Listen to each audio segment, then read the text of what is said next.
பிரிய நேயர்களே, அனைவருக்கும் கிறிஸ்து ஊழியங்கள் என்கின்ற அர்ப்பணி இயக்கத்தின் சார்பில் உங்களை வாழ்த்துகிறோம். இந்த நிகழ்வுக்கு வரவேற்கிறோம். இன்றைக்கு நமது மத்தியிலே ஒரு சிறப்பு விருந்தினர் வந்திருக்கிறார்கள்.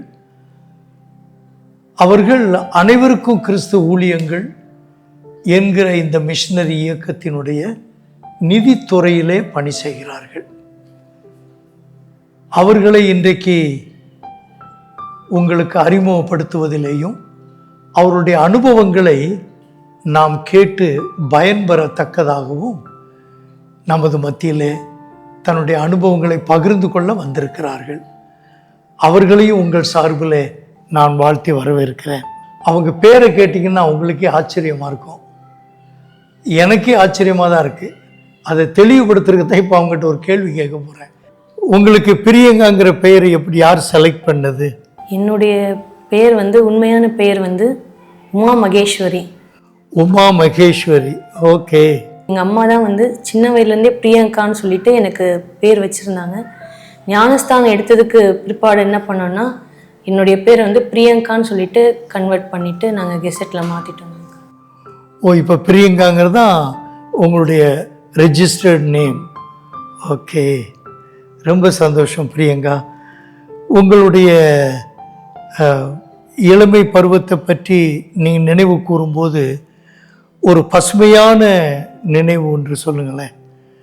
உங்களுடைய விளையாட்டு இல்லைன்னா குறும்புத்தனம், இப்படிப்பட்ட விஷயங்களை நீ யோசித்து பார்க்கும்போது இந்த நினைவு என்னுடைய சிந்தை விட்டு ஒருபோதும் போகிறதில்லை அப்படிங்கிற மாதிரி ஏதாவது இருக்கா? எனக்கு மறக்க முடியாத நினைவுகள்லாம் எங்கள் அம்மா சொன்னது தாங்க அங்கிள். எங்கள் அம்மா என்ன சொன்னாங்கன்னா, நான் 2 மாத குழந்தையாக இருக்கும்போது அவங்க அவங்களோட ஆஃபீஸ்க்கு என்னை கூட்டிகிட்டு போகும்போது என்ன பண்ணாங்கன்னா, அவங்க என்னை சுமந்து கொண்டு போகும்போது கை தவறி நான் கீழே விழுந்துட்டேன். என் மேலே எங்கள் அம்மா விழுந்துட்டாங்க. ஆனாலும் எனக்கு எந்த ஒரு சேதமும் இல்லாமல் ஆதியிலே தேவன் என்னை முன்குறித்தவர் என்னை முற்றிலும் காப்பாற்றினார். 2வது எங்கள் அம்மா ஆஃபீஸ்க்கு போகும்போது அந்த பஸ்ஸில் முன் சீட்டில் உட்காந்துட்டு இருந்தாங்க. அதாவது படிக்கட்டுக்கு முன்னாடி இருக்க சீட்டில் உட்காந்துட்டு போகும்போது டிரைவர் திடீர்னு பிரேக் அடித்தப்போ நான் எகிரி போயிட்டு அந்த குழந்தையாக இருக்கும்போது அந்த படிக்கட்டில் விழுந்துட்டேன். ஆனால் தேவன் அதிலிருந்தும் என்னை உயிர் தப்பு விட்டார். எங்கள் அம்மா அடிக்கடிக்கு சொல்லும்போது நான் நினைவுக்குறேன், தேவன் என்னை ஆதியிலே முன்குறித்து தாயின் கர்ப்பத்திலேருந்தே என்னை பாதுகாத்து வருகிறார். 3வது, நான் 4 வயதிலே நாங்கள் குடும்பமாய் படுத்து கொண்டு இருக்கும்போது எங்களுடைய வீடு ஓடு வீடு. அப்பொழுது என்னுடைய கழுத்திலே ஒரு நல்ல பாம்பு போய்கொண்டிருந்தது. அது படுத்துட்டு இருந்திருக்கு. அது படுத்திருந்ததால் யாருமே இதுக்கு தெரியாது.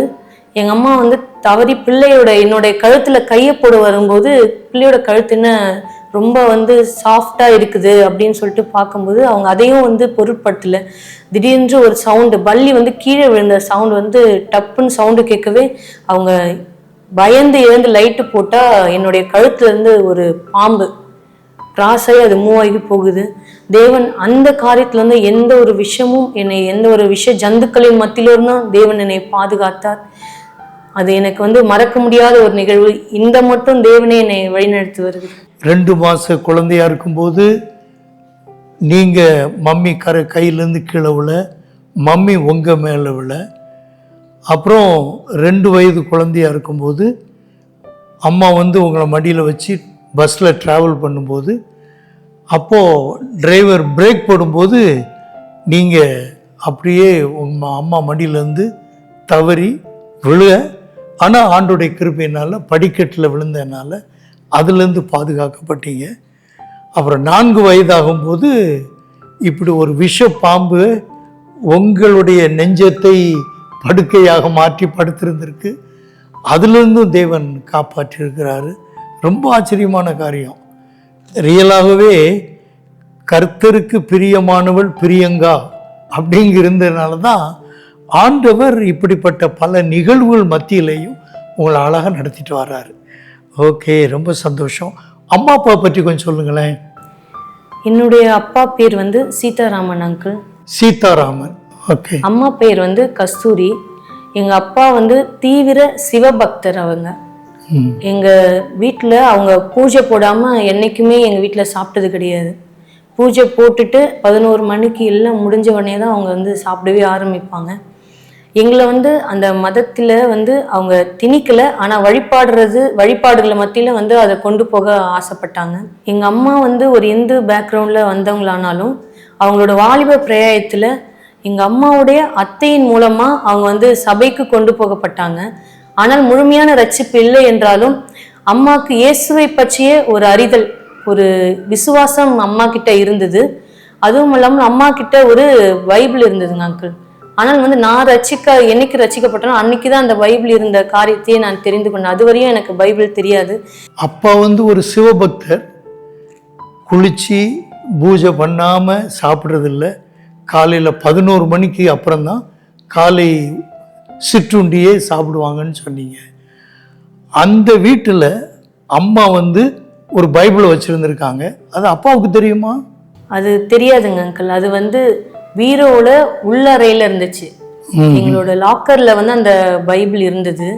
எங்கள் அப்பாவுக்கு அது தெரியாது. அந்த பைபிள் உள்ள டிஜிஎஸ் தினகரன் ஐயாவோட ஒரு லெட்டர் இருந்தது. அது எங்கள் அம்மா வந்து அன்னால் வரையும் பாதுகாத்து அதை வச்சுருந்தாங்க. இப்போது அந்த பைபிளை அம்மா எப்போ வாசிப்பாங்க? நீங்கள் எப்போ அம்மா பைபிள் வாசிக்கிற பார்த்துருக்கீங்களா? நான் பார்த்ததில்லை அங்கிள். இந்நாள் வரையும் வந்து எங்கள் அம்மாவோட ஜெப நேரமோ வேத நேரமோ நான் ரட்சிக்கப்பட்ட பிறகு நான் பார்த்தது இரவு 2 மணி 3 மணி இரவில் நீங்கள் எழுந்து பார்த்தா எங்கள் அம்மா வந்து ஒன்று வேதத்தை வாசிச்சிட்டே இருப்பாங்க, இல்லை ஜெபம் பண்ணிகிட்டே இருப்பாங்க. இது ரெண்டும் வந்து இரவில் பார்க்கலாம். ஆனால் பகல் நேரத்தில் அவங்க ஜெபிக்கிறத பார்க்கவே முடியாது. எங்களையும் வந்து அவங்க வந்து மறைவான நேரத்தில் யாருக்கும் தெரியாமல் நீங்கள் ஜெபம் பண்ணணும் அப்படின்னு சொல்லுவாங்க. ஸோ அம்மா வந்து நடு இரவில் ஜெபித்ததுக்கு ஒரு காரணம் அம்மாவனுடைய விசுவாசம் அப்பாவுக்கு தெரியக்கூடாதுங்கிறது ஒன்று அப்படி இருக்குமா? இல்லைன்னு சொன்னால் நடு இரவில் ஜெபிப்பதும் வேதம் வாசிப்பதும் அவருடைய பழக்கமாகவே இருந்துச்சா? அது அவர்களுடைய பழக்கம்தாங்க அங்கிள். அவங்க பழக்கமாக இருந்துச்சு. அதுக்கு முக்கிய காரணம் அவங்க வந்து கர்த்தரோடு இருக்கிற நேரத்தை வந்து நான் வெளிப்படையை மற்றவர்கள் பார்க்கும் வண்ணமாக நான் செய்யக்கூடாது. நான் மறைவாக கடவுளோட ஒரு நல்ல உறவில் இருக்கிறாங்க, அப்படி அந்த ஒரு இதில் தான் அவங்க இருந்தாங்க. ஸோ அம்மாவனுடைய ஜெப வாழ்க்கை உங்களுக்கு ஆசீர்வாதமாக இருந்ததற்கு அநேக காரணங்கள் இருந்திருக்கலாம். ஒரு காரணம் வந்து பிள்ளைகளை கண்டிப்பு பண்ணி நீ பைபிள் வாசி ஜெபம் பண்ணு அப்படின்னு சொல்லாமலும், இல்லைன்னா நீ பைபிள் வாசிக்கணும் அப்பாவுக்கு தெரியாமல் நீ பைபிள் வாசி அப்படின்லாம் உங்களுக்கு சொல்லாமலும், ஆனால் அதே நேரத்தில் என்ன கஷ்டம் வந்தாலும் தன்னுடைய அந்தரங்க ஜெப வாழ்க்கையை நடு இரவில் முழங்கால் படியிடுவது, இரவில் வேதத்தில் கண் விழித்து ஜெபிப்பது, வேதம் வாசிப்பது, இப்படிப்பட்ட காரியங்களை ரொம்ப அழகாக கடைப்பிடிச்சிருக்கிறாங்க. அம்மா ஆண்டவருக்குள்ளே இருக்காங்க அப்படிங்கிற ஒரு அனுபவமே உங்களுக்கு எப்படி வந்திருக்குன்னு நான் நினைக்கிறேன்னா, நீங்கள் சொல்கிறத கேள்விப்படும்போது அம்மா ஜெபித்த ஜெபத்திற்கு ஆண்டவர் பதில் கொடுத்துருக்கிறார். வீட்டினுடைய தேவைகளாக இருந்தாலும் சரி, அம்மாவனுடைய தனிப்பட்ட தேவைகளாக இருந்தாலும் சரி, அம்மாவனுடைய ஜெபம் ஒன்று வீண் போகவில்லை. இதை நீங்கள் பார்த்து அதே நேரத்தில் அம்மாவும் இது ஜெபத்திற்கு கிடைச்ச பதில் தாம்மா அப்படின்னு சொல்லியிருப்பாங்கல்ல, அது உங்களை ஒருவேளை ஊக்குவித்திருக்கலாம். சரி, அப்போது அம்மா ஒரு கிறிஸ்தவங்க, அவங்க இயேசுநாதரின் பக்தை அப்படிங்கிறது அப்பாவுக்கு எப்போ தெரியும்? அப்பாவுக்கு உண்மையாலே அது தெரியாதுங்க அங்கிள். முதலாவது எங்கள் வீட்டில் வந்து என்னுடைய சகோதரி ரட்சிக்கப்பட்டாங்க. அவர்கள் மூலமாக என்னோட சகோதரி மூலமாக நான் ரட்சிக்கப்பட்டேன். எங்களுக்குமே தெரியாது அது. எங்கள் அம்மா வந்து ரட்சிக்கப்பட்டவங்க, அவங்க கிறிஸ்துவை ஏற்றுக்கொண்டவர்கள் என்று எங்களுக்கு தெரியாது. அதற்கு பிற்பாடு நான் சபைக்கு போய் ஞானஸ்தானம் எடுத்ததுக்கு பிற்பாடு தான் அம்மா வந்து தன்னை நான் ரட்சிக்கப்பட்டேன், அந்த பைபிள் இருக்கிறது, நான் பைபிள் படிக்கிறேன் அப்படின்ற ஒன்றையே வந்து அம்மா வெளிப்படுத்தினாங்க. அதுவரையும் எங்களுக்கு தெரியாது. நேயர்களே, தங்கை பிரியங்கா அவர்களுடைய இந்த ஷேரிங் நிச்சயமாக உங்களுக்கு ஆசீர்வாதமாக இருந்திருக்கும். அந்த அப்பாவுக்கு இந்த செய்தி எப்படி சென்று சேர்ந்தது, அவங்க அதை எப்படி எடுத்துக்கொண்டாங்க, அதை அறிந்து கொள்றதுல நீங்களும் ரொம்ப ஆர்வமாக இருப்பீங்க. ஆண்டவர் சித்தமான அடுத்த எபிசோடில் அதை பற்றி நாம் சிந்திக்க இருக்கிறோம். அது வரைக்கும் அனைவருக்கும் கிறிஸ்து ஊழியங்களினுடைய இந்த யூடியூபோடு கூட இணைந்திருங்கள். அடுத்து உங்களை சந்திக்கும் வரை உங்களிடத்திலிருந்து நாங்கள் விடைபெறுகிறோம். சரியா? தேங்க்யூ. அனைவருக்கும் கிறிஸ்து